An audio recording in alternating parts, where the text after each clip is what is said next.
We have magnetic flux and induction FRQ practice from the Physics Honors Unit 9 curriculum.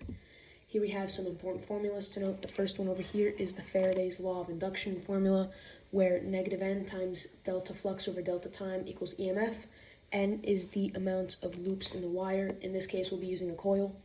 The negative in the negative N is only to remind us of Lenz's law, as spoken about earlier in class. And overall, you can just ignore any negatives in the formula since we are only taking the absolute value.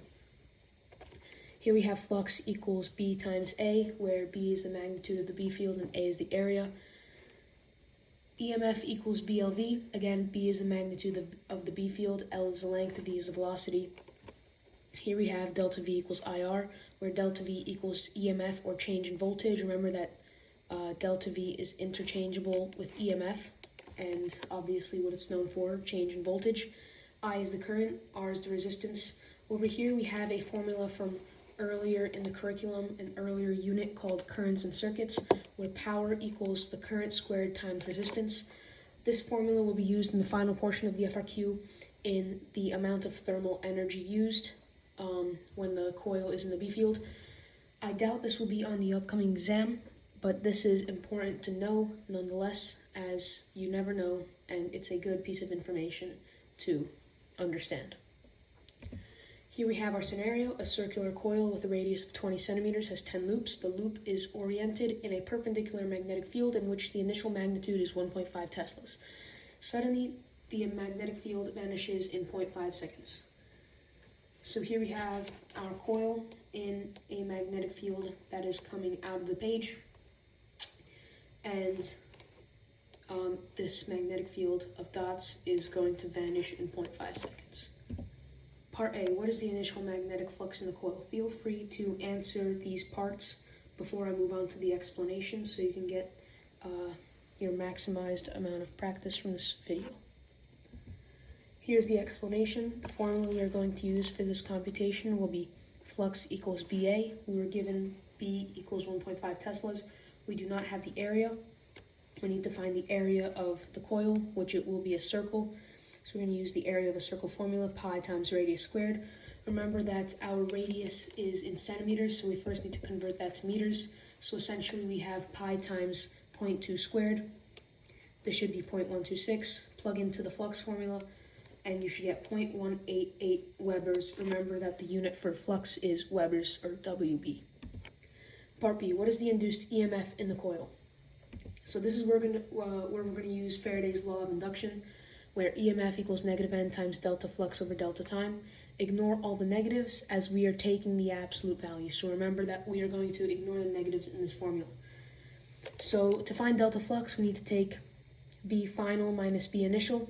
We calculated the initial in the previous part of the FRQ, 0.188 Webers, and we know that B final is 0 since the field suddenly vanished, which means that when we're taking flux equals BA, B is 0 since there is no B field.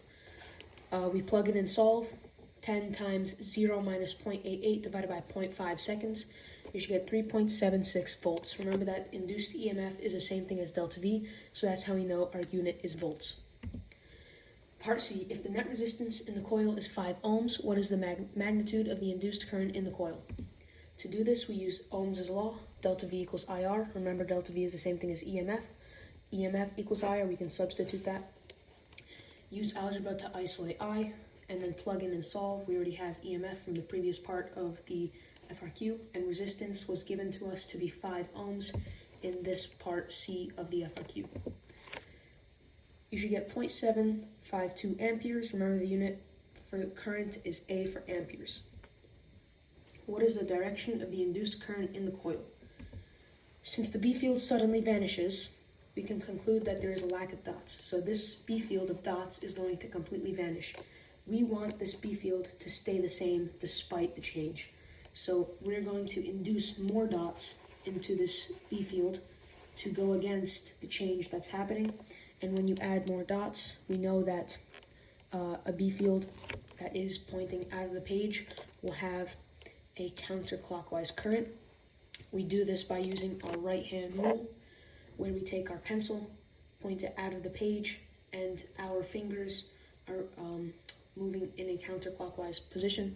Just make sure you know how to do that with your right hand rule, and essentially the answer to this portion of the FRQ will be counterclockwise. Part E, what is the rate of thermal energy generated by the coil? So I doubt this part will be on the actual FRQ, but it is an important piece of information to know how to compute.